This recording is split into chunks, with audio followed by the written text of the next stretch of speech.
Now, Nature 11 began with the discussion reduced down to a simple 2-point focus.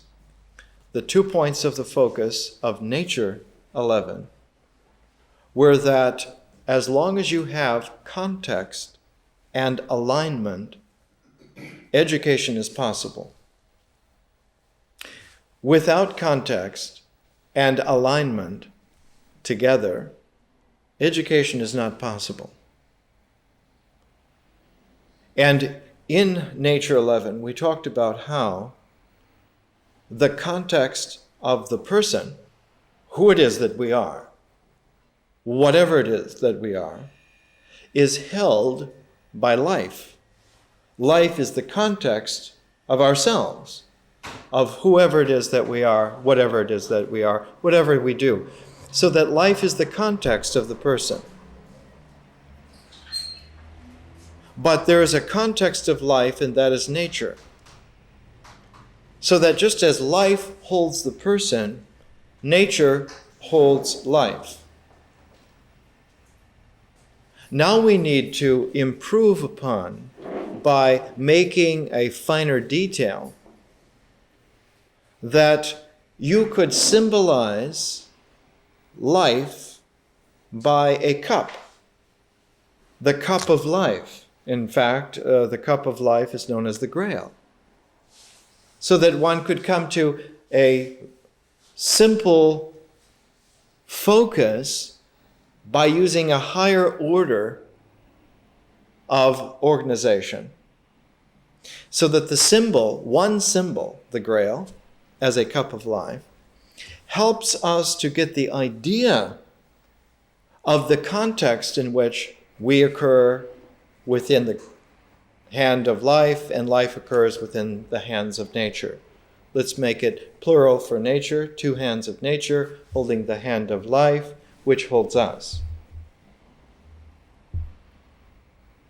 But in order to get to an ability to think about symbols in a mature way, we have to forego using symbols as much as possible right now. We have to forego the incisive forms of ideas right now because we're building up a sensitivity. We're constructing an acquaintance. We're sensitizing our acquaintance to an experience of education, and we're doing it phase by phase, patiently, and we will build by the end of the year, by the beginning of October, we will have sensitized ourselves to where we can then introduce ideas, introduce symbols, introduce thought. One of the difficulties of education is to make sure that you do not preemptively introduce ideas. Preemptive ideas all by themselves spawn doctrinaire outlooks. You make fanatical followers, charismatic slaves out of the fodder made by premature, preemptive ideation. And our century has already seen plenty of this. We don't have to do this. Human history is a telephone book full of examples of preemptive ideas. Rather than using premature ideas which would be flashy and create doctrinaire thought, which in itself then crimps the way in which the person can occur, we will take our time. Now we're talking about how context and alignment together were mentioned in Nature 11 as the very essence of education. And now in Ritual 11, we're aligning Ritual 11 with Nature 11. You can play the 2 tapes, one right after the other. You can hear the 2 together. And this will be a technique to show you how to navigate with this education.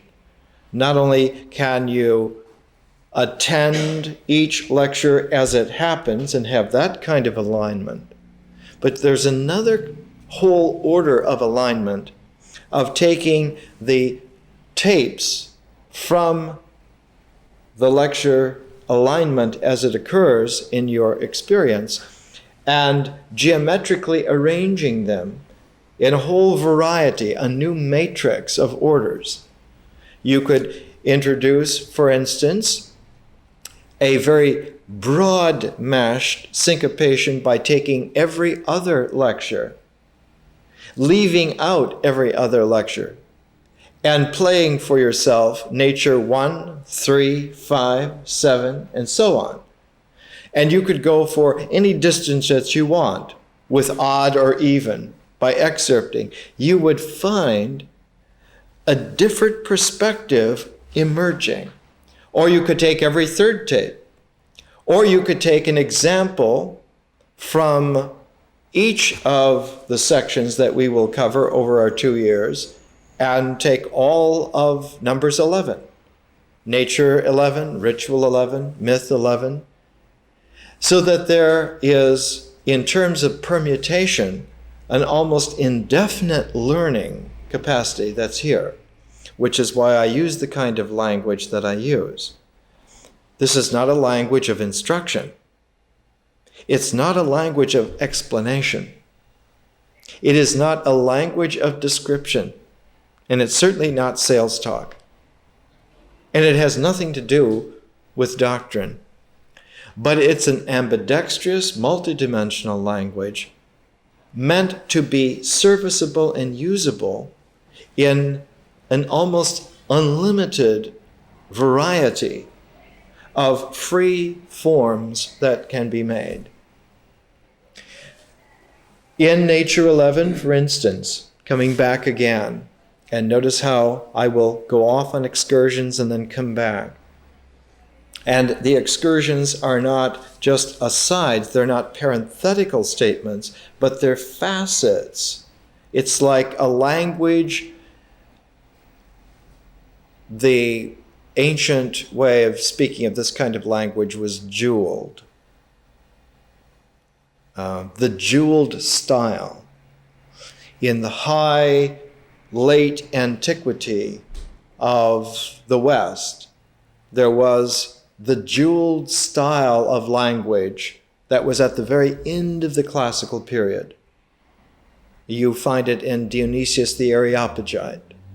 That kind of exquisite language, Proclus, the last of the great Platonic scholars after 1,000 years of Plato's philosophic education. Jeweled language. A language where the phrases of the language are whole new facets of the form that the language is delivering. And rather than instructing in some kind of simplistic way or indoctrinating in some kind of forceful way, preemptively, a jeweled language scintillates with the freedom and variety of the real. And so I'm using that kind of language here. You might find this kind of language, say, in James Joyce, in Ulysses, or in Marcel Proust, à la recherche du temps perdu. You might find it sometimes in Thomas Mann, in Joseph and his brothers. Occasionally, Mann's writing has this quality. Hermann Hesse's Glass Bead Game, which won the Nobel Prize for Literature in 1946, is written in this kind of scintillating jewel language. You find it all through history in many traditions. The Prajnaparamita Sutras of Mahayana Buddhism are a jeweled language. Poetry itself is a jeweled language. Everything from Pindar to Basho and Wallace Stevens, it's a jeweled language.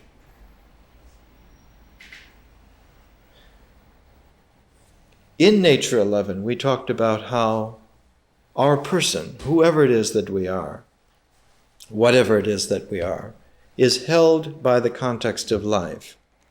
in the hand of life, as it were, and how life is held by the context of nature. Now, this way of talking is integral, of saying nature holds life, life holds the person, and there we are. If we were to take a moment and look at a differential way of characterizing the very same thing, we would realize differentially that nature has no limit whatsoever. Nature is a context of infinite process, and that its infinite process has a particular quality. What is its quality? It makes the real possible. Nature makes reality possible. Whereas ritual makes existence possible. Notice that differentially, one can now, from a very advanced form of consciousness, distinguish between existence and reality. That something extant is aligned to and based on a previous phase, which is the real. And the body which comes into existence is able to come into existence and maintain its objective existence because the capacity for reality to accept a body, to maintain the situation in which a body can exist. On the very simplest level, without gravity, without an oxygen atmosphere, without water, without sunlight, without certain temperature gradients, without a mother and a father, without all kinds of facilities, existence is not possible in the form of our body. So that the real, nature as the real, is the whole tapestry, the entire matrix of a situation which allows for existence to occur and maintain itself, and reoccur, and again maintain itself, and propagate itself. So that from a differential angle, the way that we could talk a year from now, nature makes reality possible, ritual makes existence possible, and myth makes experience possible. So that from an integral standpoint, we say nature holds life, life holds the person. But from a differential, conscious understanding, the context is that reality occurs, and existence is then possible, and experience is possible. And as long as reality sustains the conditions by which existence is able to maintain experience, out of that comes the symbolic self. Out of that comes the focus which is able to recursively wake up and recognize, I am. So that Descartes' famous phrase is not the beginning, but the whole end of a very long integrative process. And rather than having philosophy begin with the very end of a process, true love of wisdom must begin with the real. And it's a long ways down the line of development to Descartes' I think, therefore I am. That's very, very far. Incidentally, Descartes' recognition point, I think, therefore I am, was dissolved in an instant by Henri Rousseau, Jean-Jacques Rousseau, Henri Rousseau also, but later, Jean-Jacques Rousseau, when he was rowing in a light mist one day out on Lake Geneva.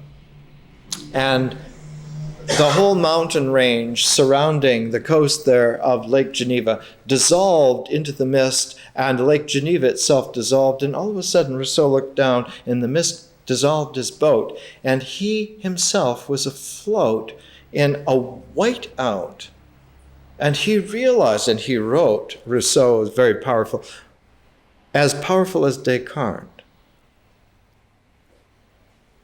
He wrote, I continued to be myself, and the entire world was erased. And out of that, he came to realization. His realization was that all of the characteristics of his life, of the stage setting of the world, everything was dispensable.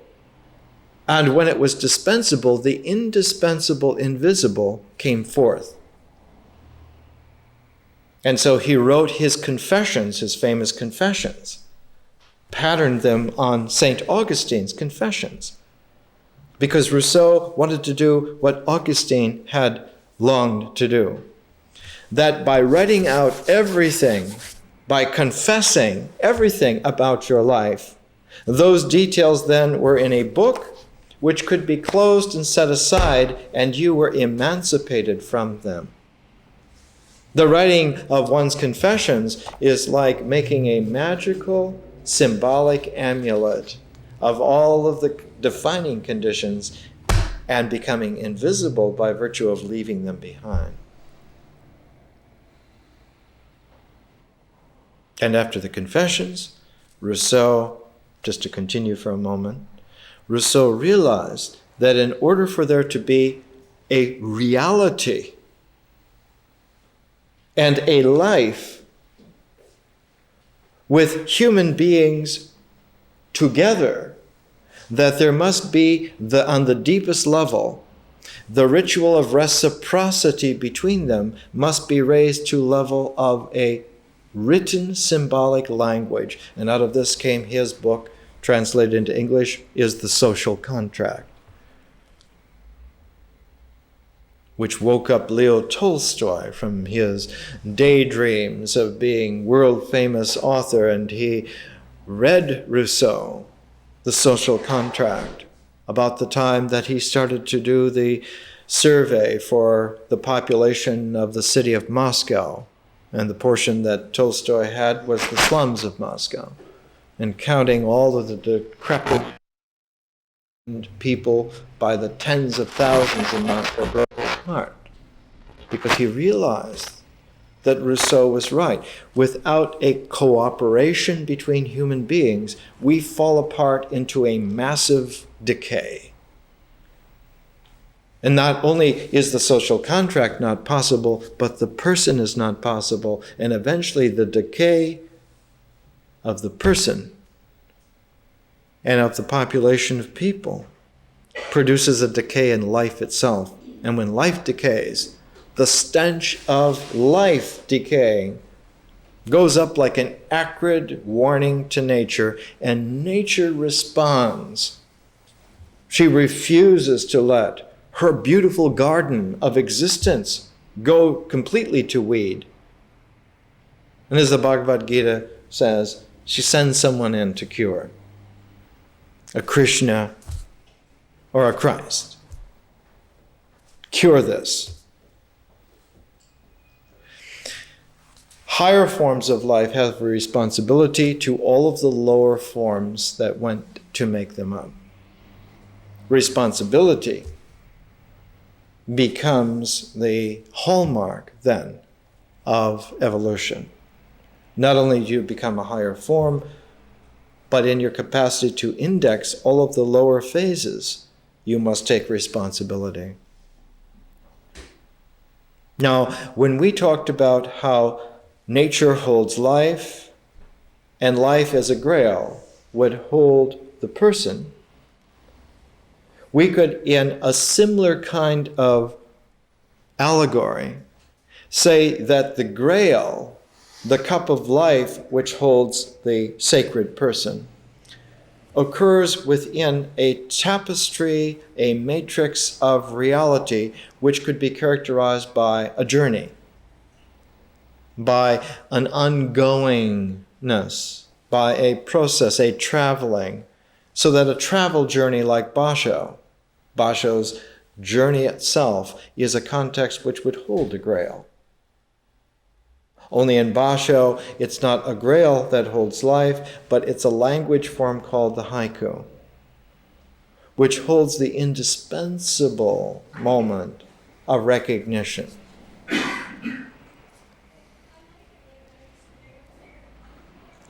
Nature, as a matrix, we found was neither comic nor tragic.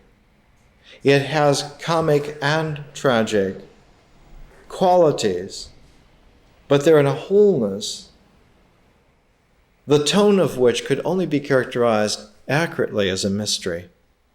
Nature is mysterious. A true mystery because the more one comes to appreciate and sensitize oneself to the freedom and variety of nature, the more mysterious it becomes.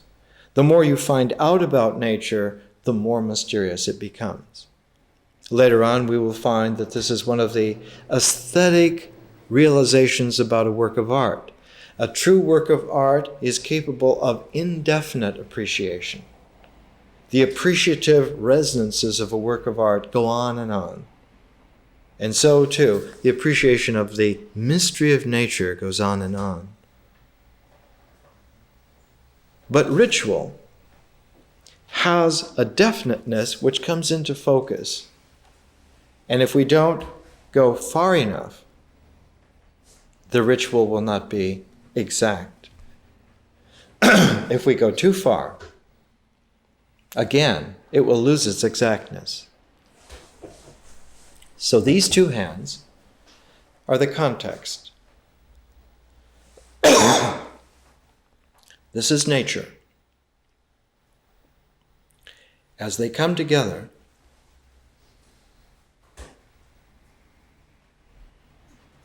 here's a ritual which is recognizable the world round. For the last 4,000 years at least, this is a form of prayer, east and west. This was the ancient Oran's position of the hands.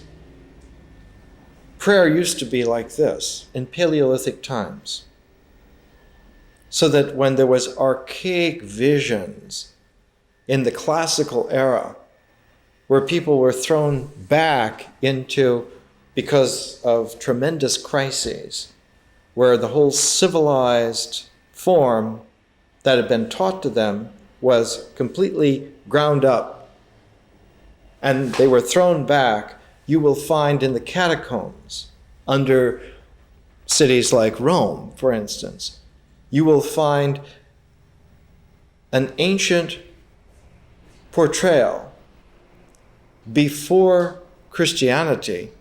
In ancient Judaism, this kind of Oran's position, Moses opening the Red Sea for the Exodus, like this. It's a way of showing that the ritual forms have a development.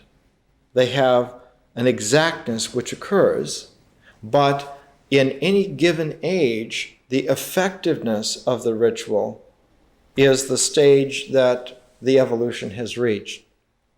So that in times of, say, the 2nd century AD, the Oran's position was no longer effective. The prayer of the hands folded together was effective. So that if one carried out an ancient ritual, even though it worked, say, for Moses in 1300 BC, it would not have worked for a Moses in 200 AD. So that ritual has an exactness which evolves, and though it changes, one has to follow what is the current present ritual effectiveness. If one is working with gesture, what are the gestures of today? One cannot use the gestures of yesterday today.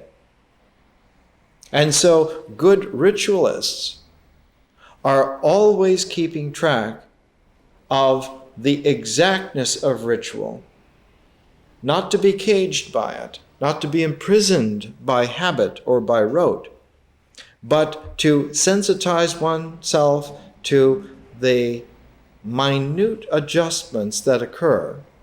And in the human life, there might be just one minute adjustment in 50 years. One must be ready to make that, but only to make it if the exactness merits it. But over a long tradition, over many hundreds of years, or many thousands of years, the adjustments make the exactness of ritual subject to a higher organizing order, and that is the suppleness which experience must have. And so myth again, we will see, returns out of the objectification of ritual to the process suppleness that characterized nature. So myth again is a suppleness, is a process. Does not prize itself on being objective like ritual does, but prizes itself on being fluid, on being possible. And so there will occur no one exact myth. The truth of a myth will be in its supple variations. Each person will make a variation. Each tribe will make a variation. Each year there will be a variation. Each decade will have its own variation. So that the mythic horizon is like a choppy sea.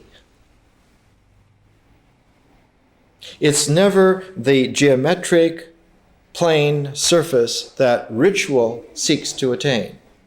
The geometry of ritual becomes dissolved in the fluid of myth.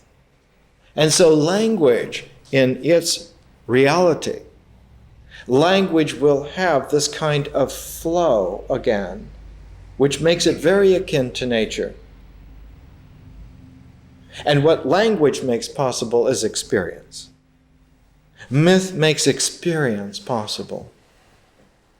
And the flow of experience will find a parallel with the flow of nature, so that language and nature have like a paired flow, so that language will have a referential quality to nature, but the referential quality, unlike past scholarship, which was dead wrong, the referent is not word for thing. There is no thing in nature, and there is no static word in language. A language is a living flow whose referentiality is to a living reality in nature. And it takes a long time to mature oneself, to wean oneself away from such an archaic fundamental ignorance as thinking that a word stands for a thing. The whole edifice of false idols is based upon this error.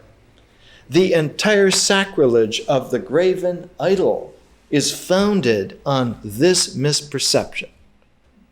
We must do everything we can to wean ourselves from this, to sensitize ourselves to this. For a language which expects a representational mode out of words likewise forces us to see in nature static things. They are not there, and they are not here. But our very ritual expectation makes it seem as if they are there. And by this kind of self-hypnotism, by this kind of illusion and concomitant delusion, an illusion is thinking that you see something, and delusion is believing that da-da-da-da follows from what you have seen. So that the delusion is a resonance of an illusion.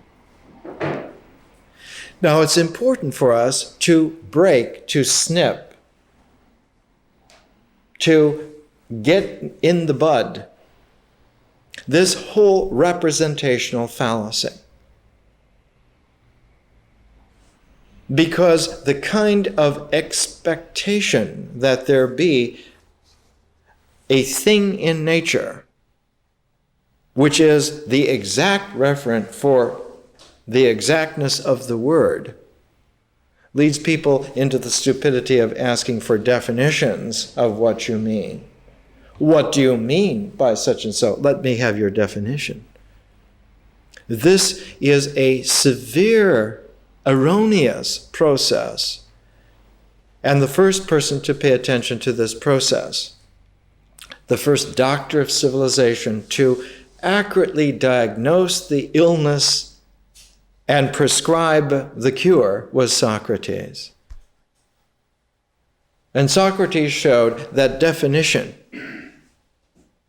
is a matter of making boundaries, that words have boundaries, but that the boundaries are established by exploration and not by fiat.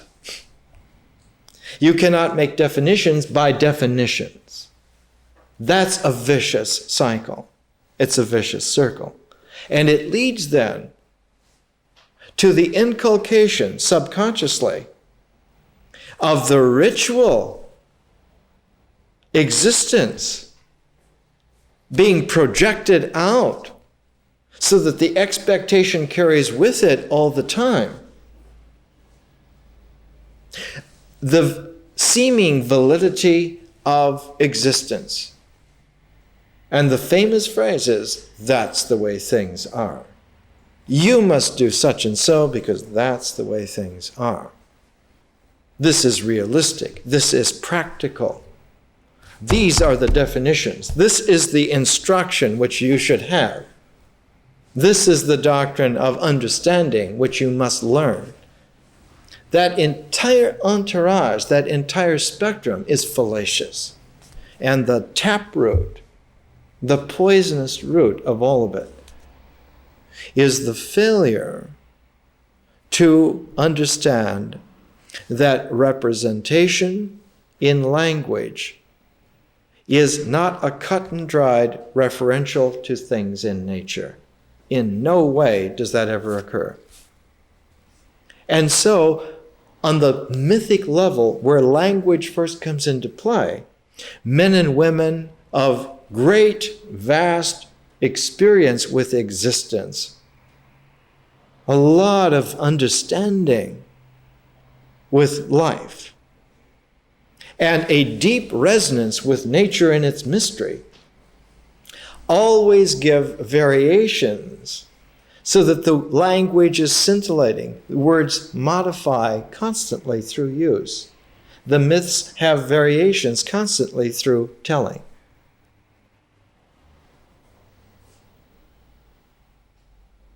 One example from my teaching past, about 25 years ago, I brought in the great storyteller of the Blackfoot Nation in Canada, Hanson's Bearpaw, to give the myth of Morning Star from the Blackfoot Sundance mythology.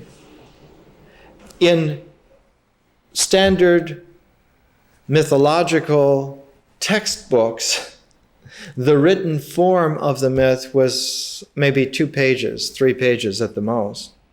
It took Hanson's Bearpaw better than 2.5 hours because he told it his way at that time.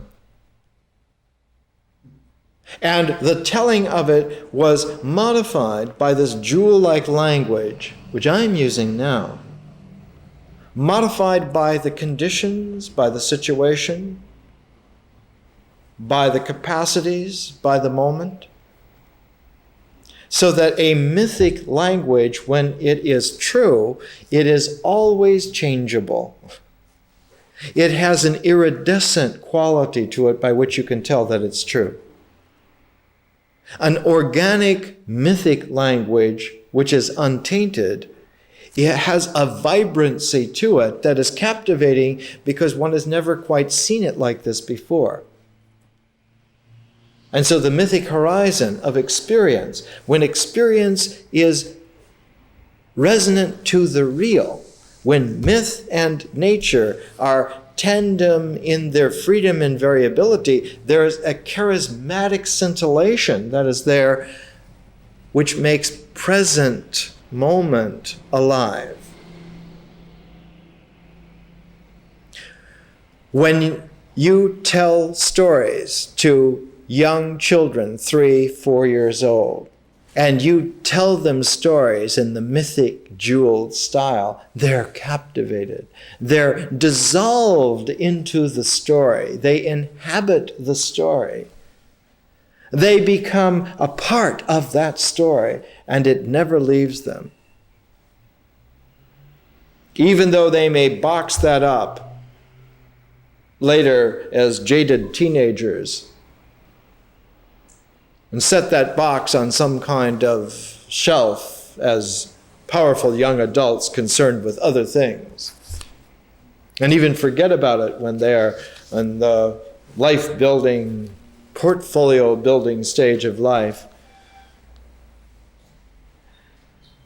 But blessedly, there comes a time when one's life becomes recognizable and memorable, and one can go back and find that shelf, find that box, and open that box, and that mythic moment is unchanged. It's still alive. It's still there. Proust, in his great differential consciousness, found that just the smell of an orange sometimes would bring back complete the entire event. All time space was exactly there again, vibrant and alive. What's going on? That nature is a mystery, and thereby, in resonance, language is mysterious also. And to settle for a dictionary of definitions, no matter how thick and fat, is to curtail one's possibilities. What kind of experience do you want to have? We would like to have an experience which is not equal to so much, but as adventurous as nature itself. All of this comes from ritual being kept in perspective to be exactly what it is, no less and no more. For if we do not have enough that goes into the ritual so that it becomes exact, it will not be full. But if we go too far and make it too much so, it will dribble over into the language, into the experience, and try to inculcate the flow of experience with ritualistic habits. And so good ritual bears watching from both angles, from both sides, from both aspects, to make sure that there's enough, so it's exact, but to make sure that the exactness does not go beyond its exactness now and leave carryovers that contaminate phases like language or symbol or vision even. There are ritualistic visions which are inculcated by, say, taking hallucinogenic drugs. These are the destroyers, the lotus eaters, as Homer showed, so that the journey does not return. It gets lost in a swamp of expectations of a false kind of freedom and variability. So there is a very peculiar kind of wisdom which is there from antiquity, from ancient times. A wisdom once characterized by someone that when an inferior person hears the ancient wisdom, they laugh at it and ridicule it. When an average person hears it, they sometimes respect it and sometimes don't. But when a superior person does, they're attentive and they learn. It's like the exactness of ritual. Our actions need to be exact. We must do exactly what we do, but not overdo it. There is such a thing as being too exacting about actions. To give a little example just for the break, because this is important to see.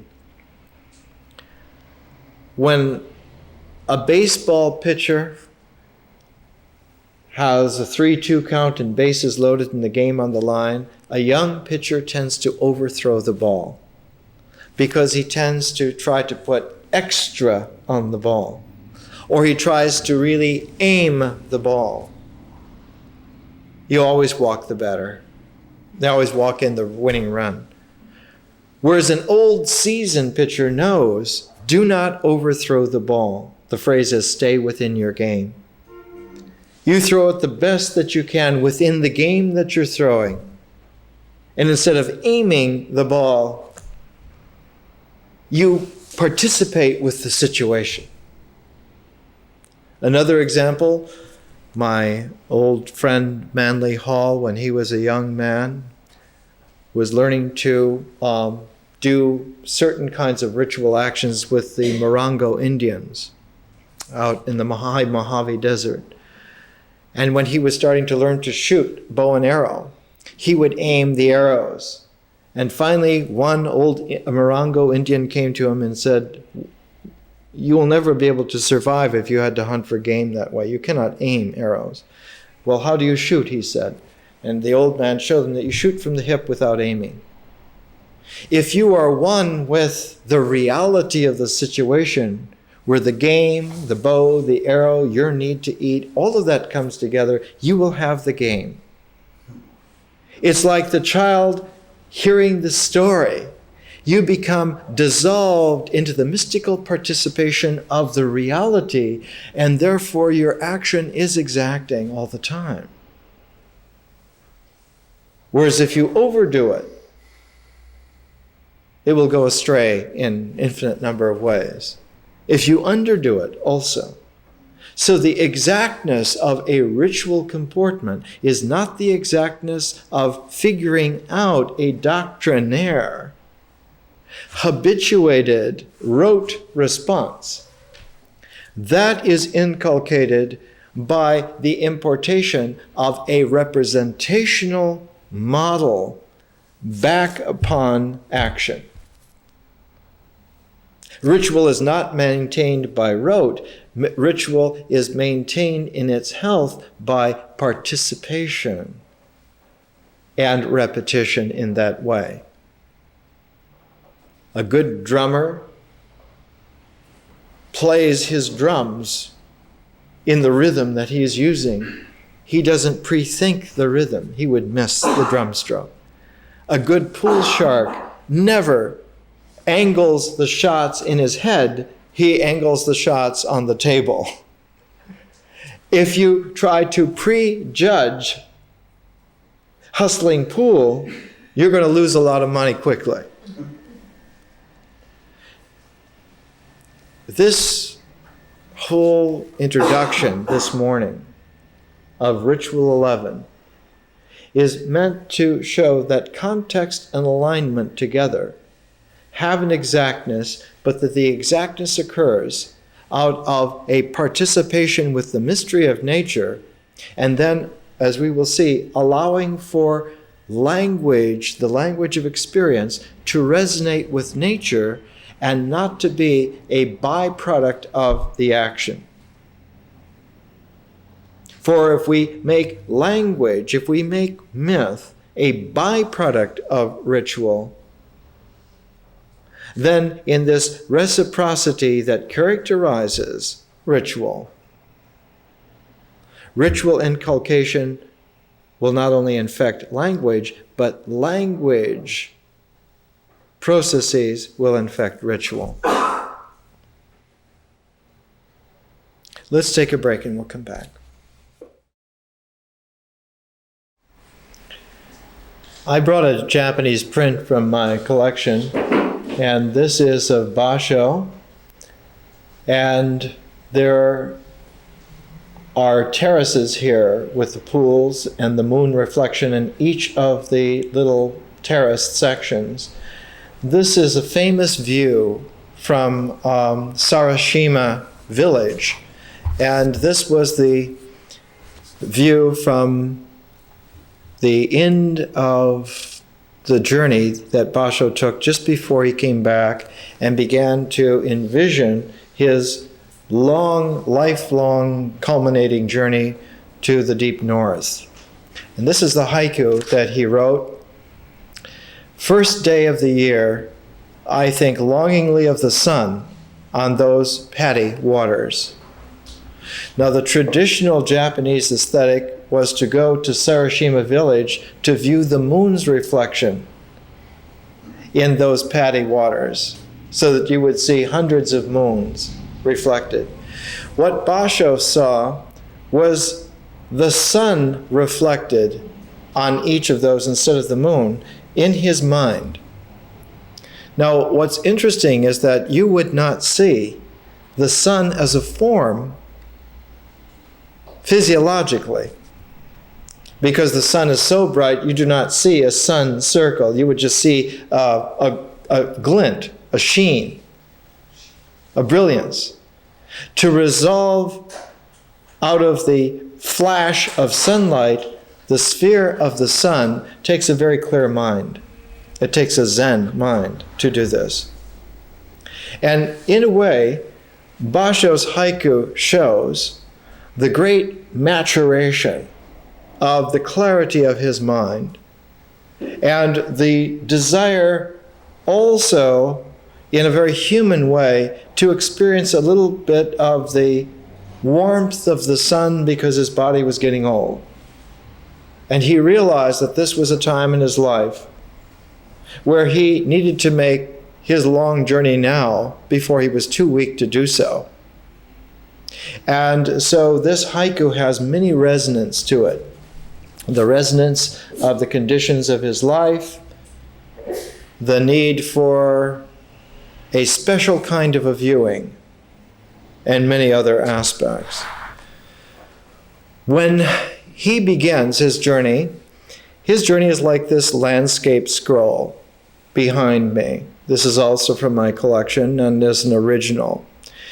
And this landscape scroll is very good. It shows the kind of huge wave forms of the mountain ranges. Each of these mountain ranges is symbolically presented by almost like a wave of land. And if you count 1, 2, 3, 3 great waves of land.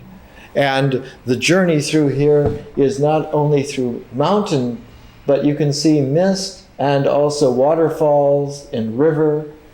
And the Chinese phrase for a landscape scroll is mountains and rivers without end. The great composer Alan Hovhaness did music to accompany such an experience, and he called it Mountains and Streams Without End. Why would there be mountains and streams without end? Because nature has no end.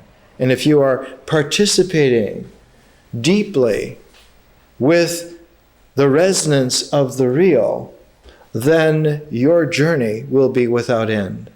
And so the phrase that came out in the jeweled style of language about 500 AD, where the prayer for wholeness of the person in the infinite cosmos was blessedness, world without end.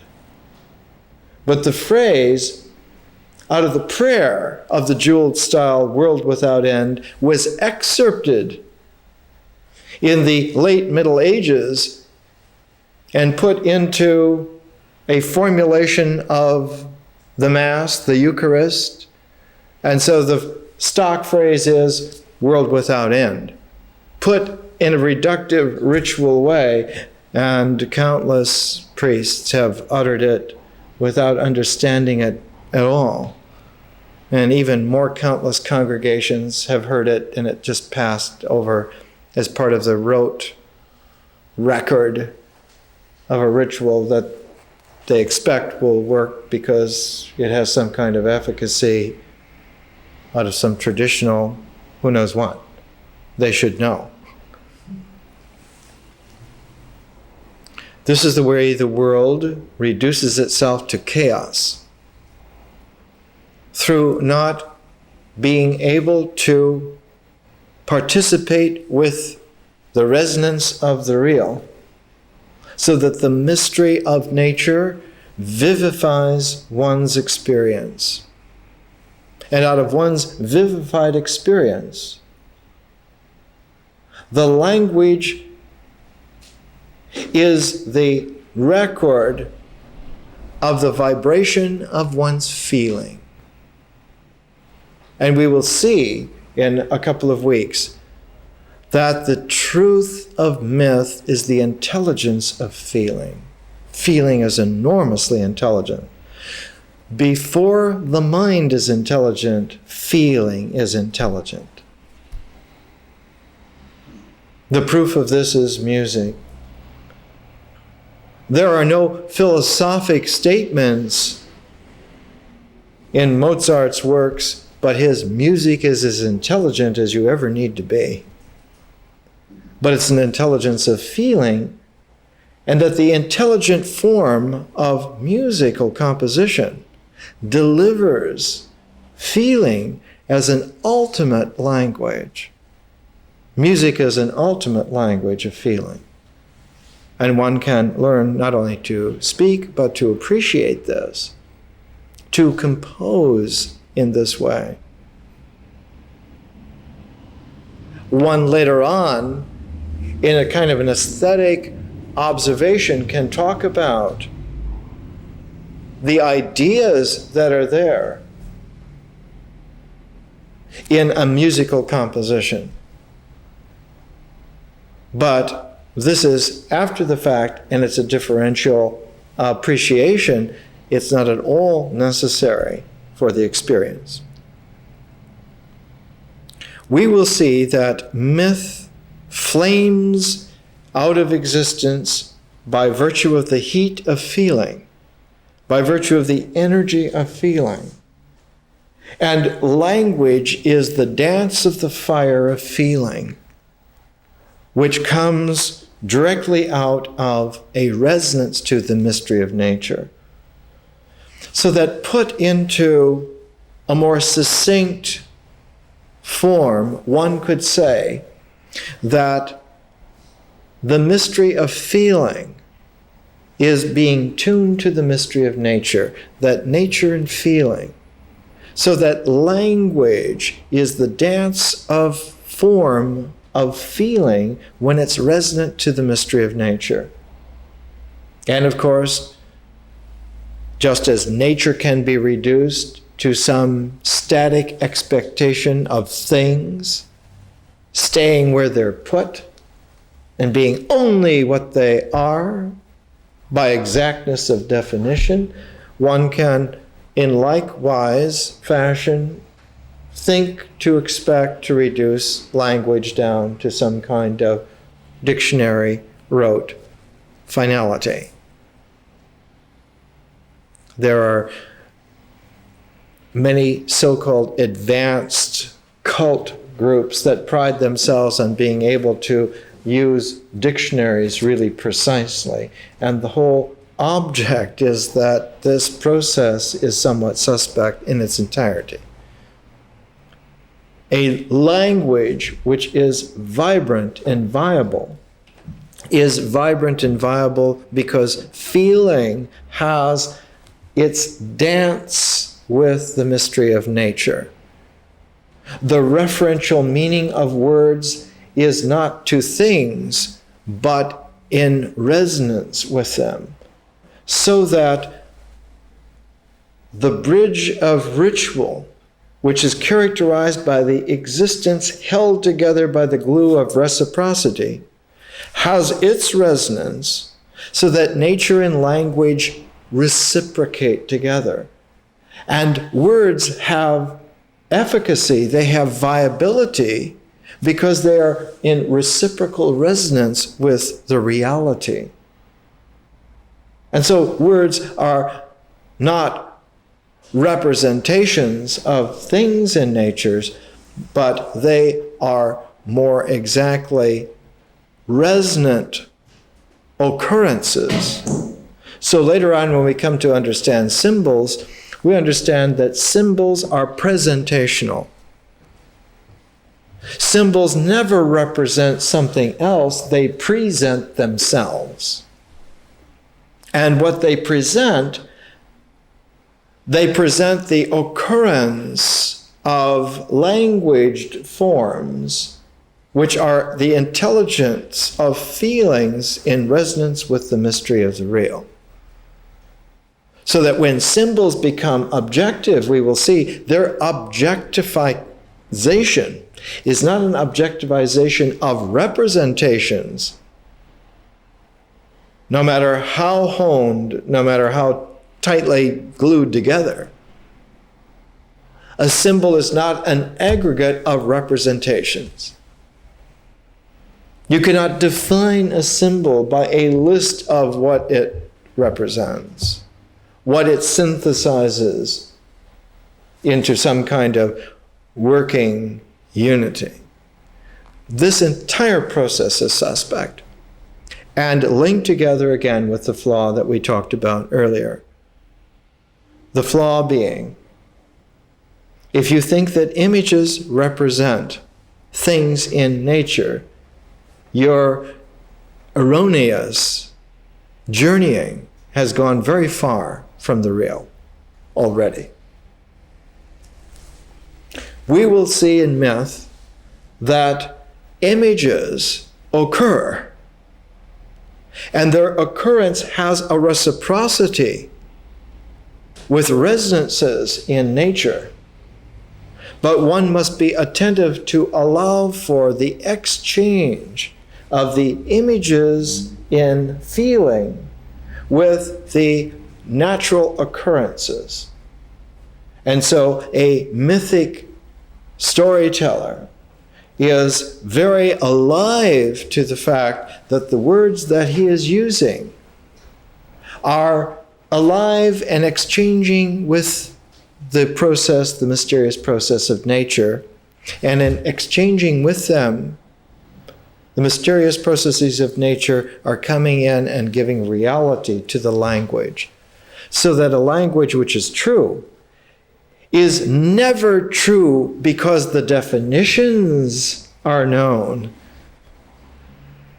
It is precisely true because it has an exchange with the real.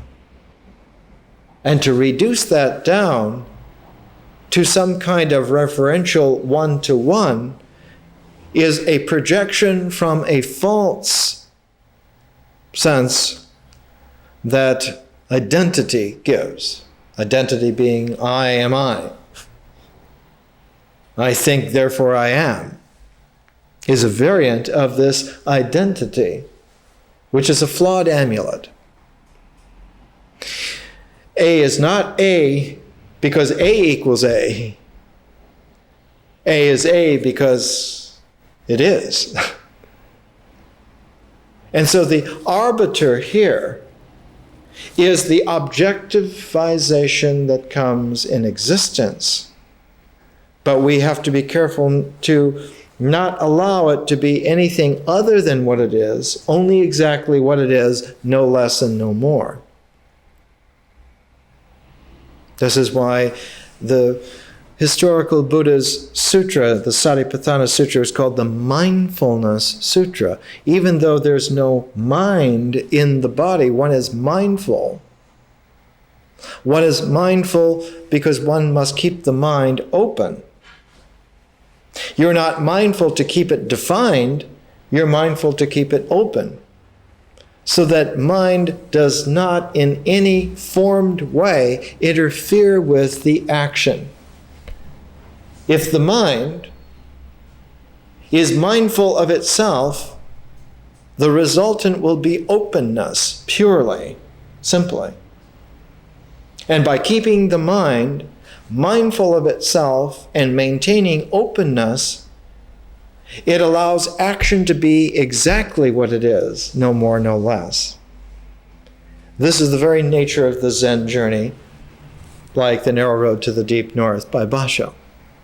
It is a traveling through mountains and streams without end, not as representations of nature, but as participations reciprocally resonant with the real. And so one unfurls a landscape painting in China, or one unfurls a Japanese Zen travelogue in Kyoto. One unfurls these experiences not as representations of the real, but as occurrences of reality. So that there is in no way a surrogate experience anywhere. In every phase, reality occurs exactly as it is. Nature is really nature and mysterious. Ritual is really exacting, and existence occurs precisely. Language is resonant with mystery and has images that occur and don't need to check with anything else because they're resonant with what is real. They don't need to check and hook on in some kind of surrogate false way. And when all three of these are aligned, when nature, action, and experience are aligned, then the mind, being completely open, allows for the movement of those three in alignment to go completely through it. And when the mind is an open hoop, when it's a target with no circles, the arrow of integration goes completely through it. And where does it go? It goes beyond. And when it goes beyond, that's the beginning of consciousness. That's the beginning of vision. Consciousness, rather than being the center of a target, is the open infinity beyond the target's form. The target without circles leads beyond to the cosmos, world without end. This kind of intelligence is the very action of an education, a real education. Has this kind of a quality. And language can be refined so that in its scintillation, in its iridescent forms, it can disclose this quality of sensitivity. One has to allow for the language to move resonant with the mystery of nature in such a way that just as nature discloses its reality, language discloses its intelligibility in feeling. Languages do many other things, but first of all, languages on primordial level disclose intelligence in feeling. The very bedrock purpose of myth is not to make primitive attempts at explaining things, but to make primordial experiences of the intelligent feeling of the real. In this way, all human beings, all men and women, in every culture on the planet, have mythologies. All have mythologies. It's universal. It's everywhere. On any planet, in any star system, if there are extant creatures capable of intelligent feelings, they will have myths. So that mythology is a universal strata. It's as universal as reality. It's as universal as existence. And just as reality occurs anywhere it will, and existence reigns out of it objectively anywhere it can, so too intelligent feeling blossoms whenever and wherever it is able to. And so an intelligent, feeling, languaged being is as indigenous to the universe as things. Even more indigenous, because things are projective semblances. They're golem. So rather than things, we will learn to use the term images.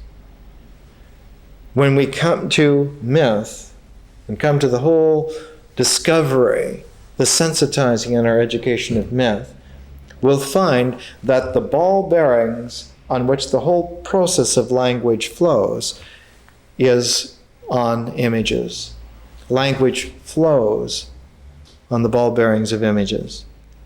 And as it flows, the images which allow for it to move, the images are actually atoms of the real.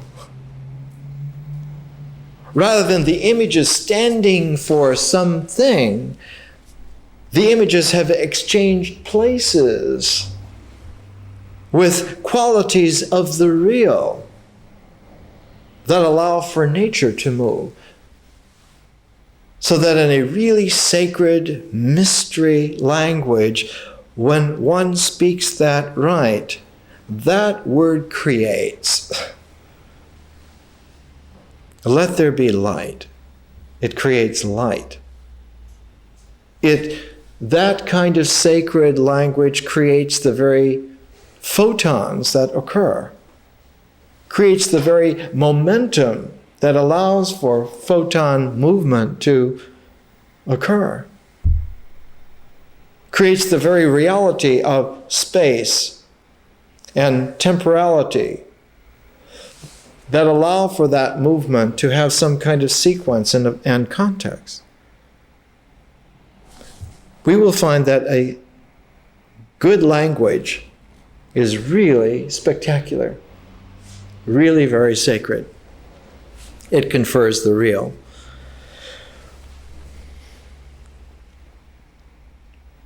When an oral language, like a mythology, creates this reality, it is possible then for that oral language to be interiorized. And we will find that a written language is the objectivization of images onto the symbolic level.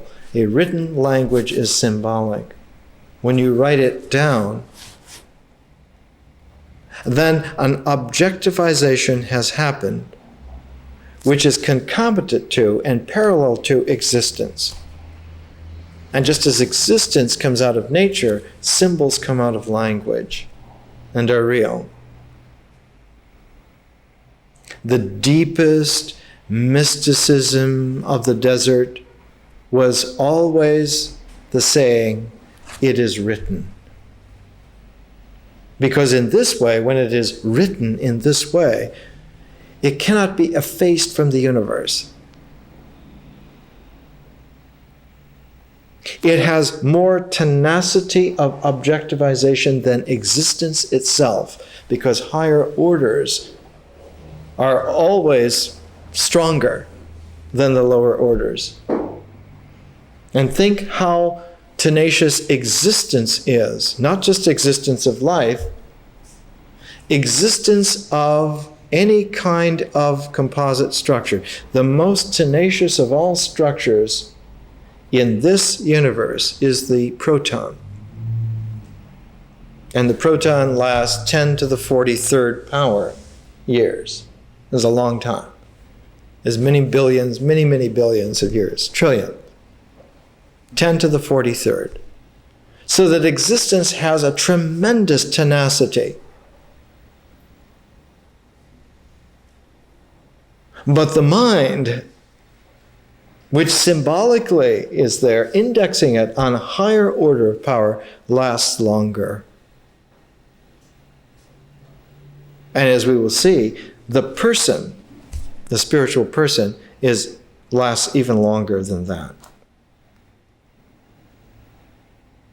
You would have to have so many zeros that you would run out of patience to continue writing them. And the cosmos lasts even longer than that. And allows for cycles to occur where protons come back into existence again. Minds come back into existence again. Persons come back into existence again. So that the whole scope, the whole context of the mysteriousness of nature exchanges with the whole scope and context of the mysteriousness of language. And that language is an orally expressed flaming of feeling. So that the fires of feeling are extremely intelligent in their motion of scintillation. One can watch with great, long, comfortable interest the flames of a fireplace. Even more so, one can watch the flames of experience. And if given a context where one can watch, say like a musical form, one can listen to one of Beethoven's sonatas again and again, and you can tune yourself to the intelligent feeling form of that presentation. And what occurs in such a deep way that eventually, as one becomes acquainted with that form, allows for the feeling tones to become intelligently sensitized in oneself. There is this exchange where the mystery of nature occurs. And whether it's the Moonlight Sonata of Beethoven, or this Japanese print of the moonlight in the various terraces that Basho has gone to see in Sarashima village, or it's the moon of future science fiction epic Moonfruit, where the full moon is flourishing as a source of life and not of death. All of these are images that come because human beings, like ourselves, are capable of bringing out the mystery of reality in the refinement of our feeling intelligence. One of the great 20th century philosophers, Suzanne Langer, wrote one time in her Reflections on Art, she said, "I'm scouting the possibility that thinking is an elaboration of feeling." And then she, towards the end of her philosophic writing career, she wrote a great 3-volume trilogy published by Johns Hopkins University Press called Mind, an Essay on Feeling. Because the intelligibility of feeling precedes the intelligibility of the mind. Thought in its clarity is capable of clarity because feeling was capable of its clarity before. And the clarity of feeling is that all the resonances are brought into a contextual, aligned wholeness, so that the patterning is what occurs. And one sees that the very hearth that allows for the patterning is the perspective of the open mind. The hearth of a mythology in its maturity is the open mind. Otherwise, Basho would never have been able to write a Zen journey. It would have been an impossibility. The forms would not have been able to sustain and deliver what they do. For one can sensitize oneself well enough to read Basho, to journey along with Basho, so that when the haiku comes, let's take an example from Basho. He writes this.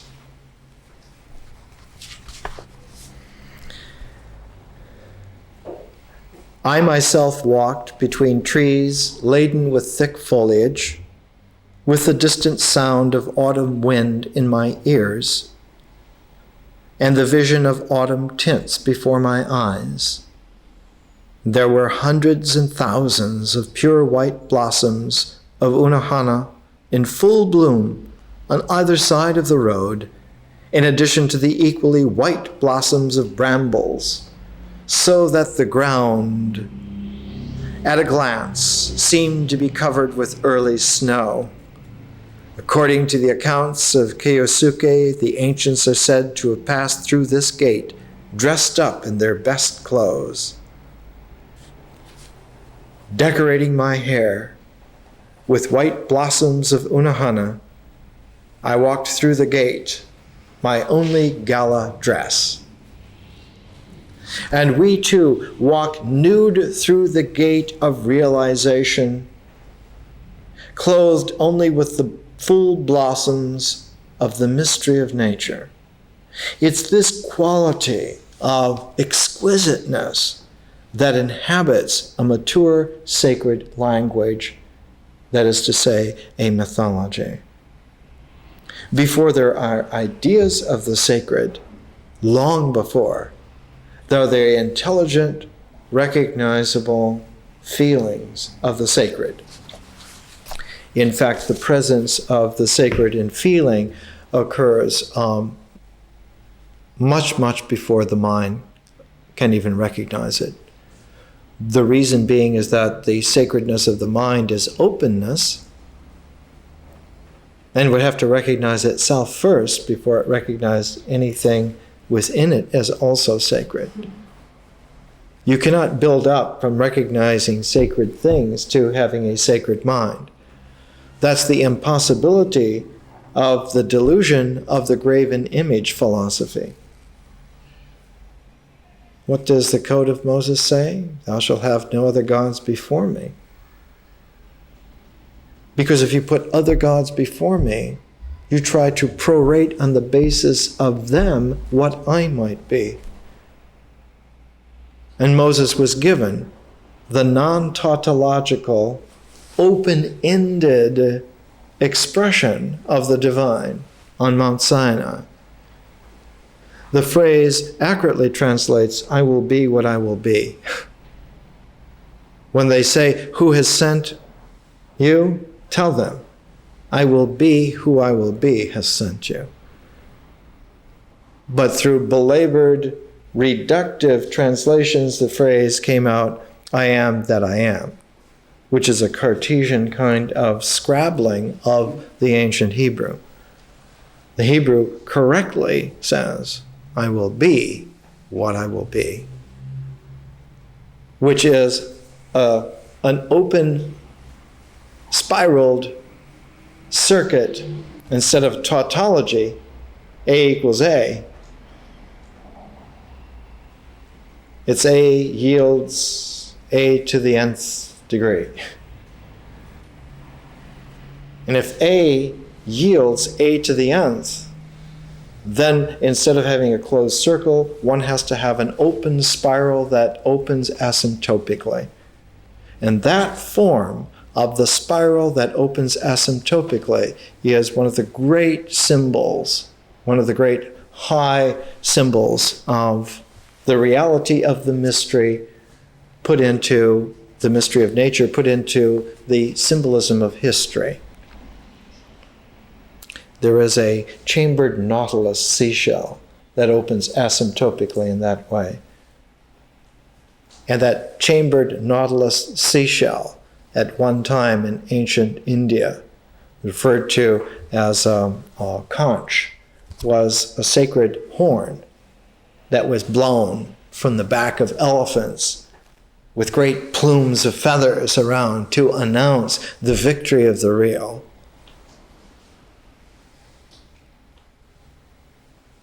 In 90 AD, in India, the great Kushan Emperor Kanishka gave honor to a little brown man named Ashvaghosha, who was about 5'2". And he was the prize of the whole Kushan Empire. And he had one time completely sacrificed the most treasured city in India, he didn't plunder it, if they would yield up their greatest treasure. It was about a dozen years before, in 78 AD. And when the city fathers asked him what treasure they wanted, he said he wanted Ashvaghosha, who lived in the city and who was the greatest master of reality language of his time. Because Kanishka was very wise, and he knew that in order to maintain an empire on cosmic scale, his empire stretched from the borders of China all the way to the borders of Iran, and from Siberia all the way into the central Indian plateau, much larger than Alexander's empire. Kanishka knew that you had to have someone who was a master of the real in terms of language. And Ashvaghosha could do that. And his most famous composition is still in print. It's called The Awakening of Faith in the Mahayana, where he says faith is not a matter of doctrine adherence, but faith. In Sanskrit, faith is shraddha. Shraddha is being resonant to the real. Why does one have faith? Not that one has faith because you hope you got it right. One exemplifies faith because you are right with it. You've exchanged with the real, and the real has part of you in its mystery, and you have part of the mystery of the real in you. And the two are resonant together. And they are resonant together like two ends of a teeter-totter of infinite process on the fulcrum of existence, which holds them both in perfect reciprocity, in equanimity. And when that alignment is there and approaches the completely open mind, then the most magical birth of all happens. The biggest magic of all happens. Consciousness occurs in all of its pristine glory and accurateness. An education must deliver this to its students, or it is not worthy of the name. But the deliverance of it requires a combination. Not only a teacher who can keep an open mind and maintain it, and use a scintillating jeweled language whose existence is aligned. But it also takes the student to come into participation with the entire ecology.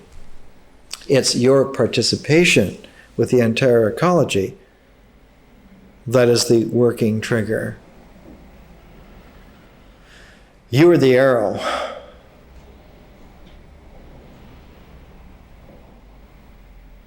In Kipling's Kim, the great Lama teaches Kim that he has two choices before him. He can be a spy for the British in the great game played between Russia, China, and the British Empire. The great game that centers on the Himalaya mountains, the Karakoram range. That he can play in the great game, the diplomatic intrigue in between empires. Or he can excerpt himself from the great game of men and participate in the sacred secret journey which his Lama is taking. And the Lama is searching for the river of the arrow, that once upon a time the Buddha, in a moment of high dharma, shot an arrow into the air, and wherever it had hit the earth, a spring and a river came out of that spot. And this river of the arrow, if you even just touch that water, you are saved permanently in eternity. And the Lama is looking for the river of the arrow. And Kipling, who was 36 years old when he wrote Kim, he wrote it in a little cottage in Vermont in the United States, looking back with great majesty and capability upon his Indian young manhood, for Kipling had become very, very wise. To reduce him to a Victorian author is paltry criticism. Kim shows Kipling to be extremely mature. And the old Lama stumbles into a stream somewhere in India and realizes that this was the stream because any stream he would have stumbled into or walked into under any conditions in that situation would have been the right one.